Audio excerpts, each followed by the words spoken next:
My name is 𝒊𝒐𝒏𝒔𝒕𝒊𝒐𝒏. I work for the City of Mebane Inspection Department as an electrical inspector. And this morning we're looking at a temporary power pole. And this is used out here for the construction of the dwelling units that's going on out here at True Homes.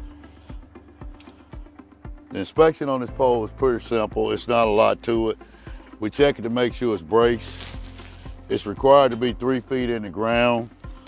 We check the ground electrode on it, which is here, and that's pretty much it. We make sure that there's no spaces open here. There's nothing open that anybody can put their hands in. So that's one of the requirements on the inspection. And once we do that, we send it to the power company so they can put a meter in connected to the transformer. And that is positively charming. All right, I'm Brandon Boswell. And I'm Rebecca Knight. We're with the City of Mebane Inspection Department. Today we'll be looking at a slab and footing inspection for a single dwelling home. It's around 2,000 square foot.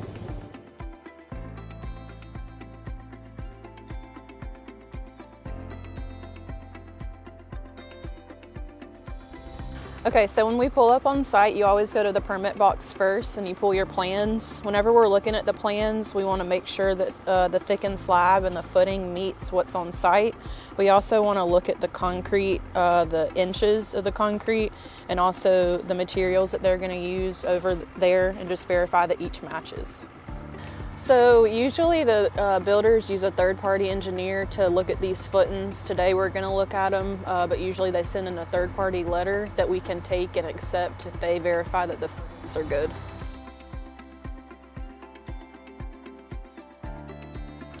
So here we're at a garage. First we check our footing, take your tape measure out. Footing's got to be 12 inches for the frost line in North Carolina. Then we look at this vapor barrier down. It's got to be 6 mil. Then this is a 4-inch on grade slab. So now we're inside the perimeter of the house. First we make sure our vapor barrier's down. Make sure there's no cuts or holes in it. If they do that, they gotta have to tape it. Then we look at make sure all our pipes are insulated and wrapped. Then we'll go check your thickened slabs. So looking on here, it's got to be a foot and 4 inches. So take your tape measure, check it. We're at 19 inches, so they're good. And then we'll look at the perimeter. We got insulation around the slab. This says it's got to be 18 inches. So we just go over there, we'll measure that.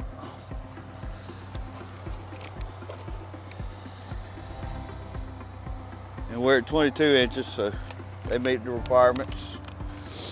Then we check our rebar, make sure our rebar is number 4s, spaced out like they got it on the plans. Looks like everything's good. Make sure they have the trays on it. It's got to be 3 inches above the soil. All right, this concludes our slab inspection. Thank you for joining us. And remember, stay positively charming.